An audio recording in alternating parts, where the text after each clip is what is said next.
Hey, how you doing? It's happy time at home. It's happy time at work.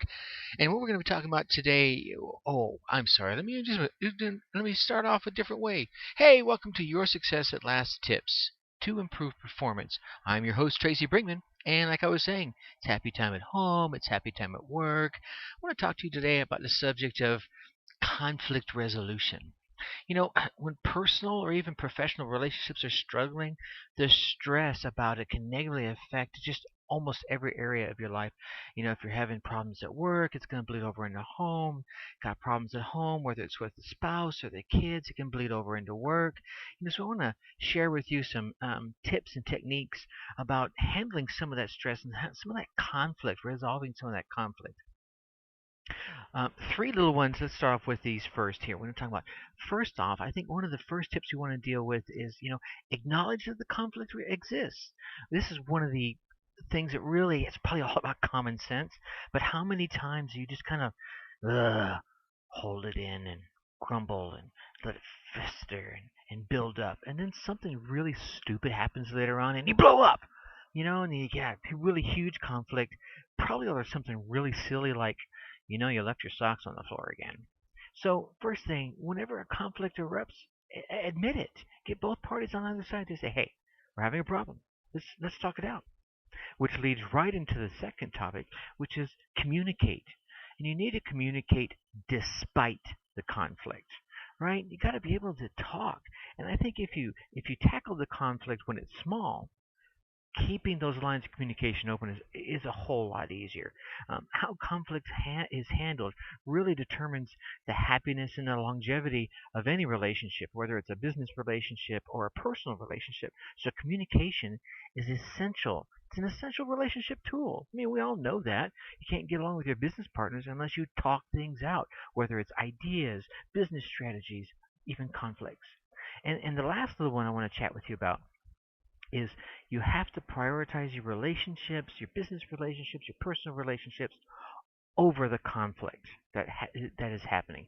So you got to put that you got to put the relationship itself more on a higher level of importance than the conflict. And you got to make that conscious decision that whatever you and your partner or your business partner are in conflict about is really not as important as keeping your relationship going.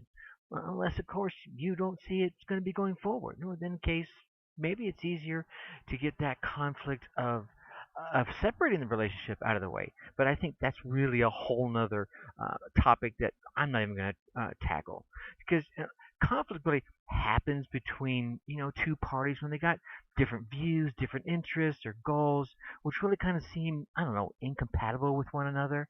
Conflict usually occurs, if you think about it, at the height of a stressful situation when everything seems to be bubbling over, right? You're sitting there going along and you're already kind of all bunched up. Maybe it's a whole bunch of little things you've been holding in, like I mentioned earlier, and now something else happens. You're already, you're ready to, okay, calm down. But typically, it's like I said, it's just not related to into that one event that triggered the conflict. It's usually an outward showing of many things. Like we've bottled up our emotions and we've kept them inside, and we're feeling all those little bits and pieces kind of tearing us up, right? When it really should have been a quarrel 2 weeks ago, now it's almost a full-on fledged fight. See, that's why I was saying you gotta let's acknowledge the conflicts out there because resolution can occur only when we're able to work together to figure out what triggered the conflict in the first place. In order for that problem to be resolved, you've got to get to the root. I mean, I've done lots of the little seminars and read the books and talked to the experts, and there are dozens, probably hundreds really, of variations, but there are dozens of conflict resolution strategies. But unfortunately, there's not one strategy that's going to work in every single situation. The best thing to do is pick a few, try them out, see how they work for your particular situation. If they don't, try another one. And if they don't, try the next one. Find the one that works for you in that situation and then use it over and over and over again because then you'll be better at it. You'll get really to be an expert on that conflict resolution scenario. I mean, some of these strategies, I'm going to share a few of them here. Some of them might seem a little silly at first. But you know what? That's okay. Silly is good. Silly diffuses hostile feelings. The funny feelings are going to pass. The silliness will kind of go away, and you'll probably even be impressed at how effective some of these techniques are for resolving conflict.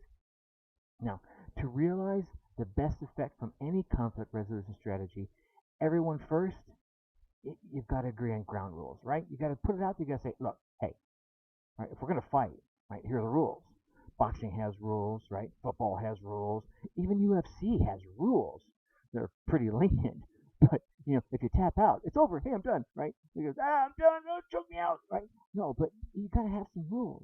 I mean, yeah, and they're not really crazy rules. They're really easy ones. Things like you have to avoid universal statements. And I say this from experience. I mean, there are people out there that say always and never and all and every single time. I mean, these are really big no-nos when it comes to conflict resolution because every time you say something like, you know what, every single time, blah, blah, blah, blah, blah, blah, blah, and you always blah, blah, blah, blah, blah, well, the person's going to instant defense walls. And can you honestly say it always happens like that? No, you really can't. So don't say it, right? And if they say it, well, try to take it with a grain of salt. But anyway, the next rule: no personal attacks. Right? This is another tough one, especially when you're in the heat of the moment, right? Oh, you just want to go, you just want to go right after, right for the jugular, right? Try using I statements instead of you statements, right? Stop saying I. Stop talking about you.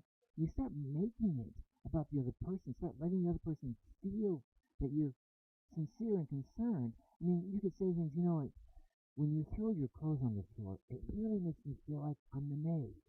I don't want to feel like the maid for you. Rather than, every time you throw your clothes on the floor, blah, blah, blah, blah, you start changing the style of comments you're making. That will really go a long way. Rule number 3, listen. Man, this is an easy one. Seriously, listen, even to the silence. Those moments of silence I've been putting in there, they seem long sometimes, but if you really think about it, when you say something or you make a comment, which is saying something, hello, redundant, when you make a comment and then there's a pause from the person, that says something. But you also want to listen when the person's speaking. You want to be listening to what they're saying with an open heart and sincere concern, rather than your mind going, "What am I going to say next? What am I going to say next? Oh, I know, I have a perfect example for that. Let me just get her to finish talking. Oh, forget it, I'm just going to jump on top of them." Right? And not physically jump on top of them, but verbally jump on top of them. You want to be listening rather than planning your rebuttal to what the other person is saying. And I want you to be sure you're actually listening to what they're saying and feeling. I want you to understand what they're saying and understand what they're feeling. I'm not saying you have to agree with it. You can choose to disagree. You can easily understand what they're saying and still disagree with it. Right? It's allowed to happen. I mean, we're adults. I hope so. Anyway, rule number 4 is get a moderator. I mean, if it's really needed, get someone to kind of be in between. Right? It could be a friend, someone who's having the same kind of issues, someone close to both of you. Hopefully, can be kind of impartial and moderate between the two. I mean, because nothing really hinders that conflict resolution more than getting sidetracked in those petty details. And only one person can drift off to the petty side and drag the other person with them, or worst case scenario, both of you start heading off. It's just no fun. So, here's some ideas with the ground rules in place that you can use for conflict resolution. Here's some strategies. Strategy number 1 is role playing. Like I said, some of these are going to sound silly, but hear me out. I want you to create a mock setting: a flower shop, a restaurant, a craft store. Who cares? The first person is the one taking the order and listening while the customer explains the situation. The person taking the order must listen and repeat back the order to make sure they understand. Now, after both parties have gone through this entire exercise, reverse the roles. And there are no comebacks to the previous argument statements, and there's no other order to be placed or taken. This is a listening exercise. Now, you can take the same example and flip it around to where one person's mad at one thing. I want you guys to switch roles. Well, if I were you and you were me, Now, again, come back to avoid the petty things. This helps you open up the understanding of, maybe on their side of the side of the story makes more sense. Okay, so try that. Try a little role playing. Now I want you to try role reversal in the process of that playing and really feel it. Be the actor. Be a Dustin Hoffman playing your wife. Be, I'm drawing a blank on any good actors or actresses right now, and God, I love movies too. It's kind of sad. Okay, so your next one. The next little strategy is meeting me. Now, I wouldn't recommend this with a coworker in an office setting, but because it's kind of one of those you're in my personal bubble. All right, but sitting meeting me is a great strategy for conflict resolution. I want you to scoot two chairs really close together and have a seat and start talking about the issue. The meeting me technique kind of forces you to pay attention to each other. It's one of the biggest rules for conflict resolution is paying attention to one another. And with your knees touching, it's little things like that body contact. You can feel tension swinging back and forth. You can feel aha moments happening in the body. You really become really sensitive to each other's personal space because you're really in it. Right? And remember, the most recent events may or may not be the actual issue. So I want you to dig a little deeper. Ask the next question. Use the three-question technique. Ask one question. Ask another question inside of that question, and then ask one more. Oh, yeah, well, what about that? And dig and dig and dig, and you'll figure out what it is. And it'll probably be something really simple like, just pick up your socks and put them in the baby clothes, please. Really? Okay. Number 3 technique is a cool down. Sometimes just stepping out of the situation is going to allow people to cool down, right? Alright. Because seriously, one of the biggest problems with conflict is that many times people feel like they're being attacked. Right? Just going after them. Right to the jugular. Maybe it's because there's things going on in the world. I know sometimes you come home from work and you're already kind of broke down and worn out. And your spouse is at you, you didn't change the screens. You gotta take out the trash. You gotta do something. You gotta take the daughter over this way. Take the son over there and pick him up from football. And you feel like, oh, God, just get off me. I just walked in the door, right? But instead of focusing on being attacked, you're not really focusing on the situation, right? So take some time, cool down, step away from it all. Don't get into the battle yet. Take a few deep breaths, take a walk. I say get a cup of coffee, but pumping yourself up with caffeine might not be a good idea, right? So then both parties come back together and then go after the situation, attack the situation instead of attacking each other, right?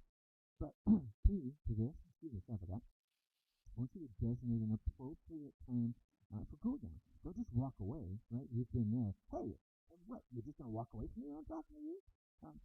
Designate a time. Set a timer for 20 minutes. Use your little timer for your iPhone. One of those egg timers, whatever it takes.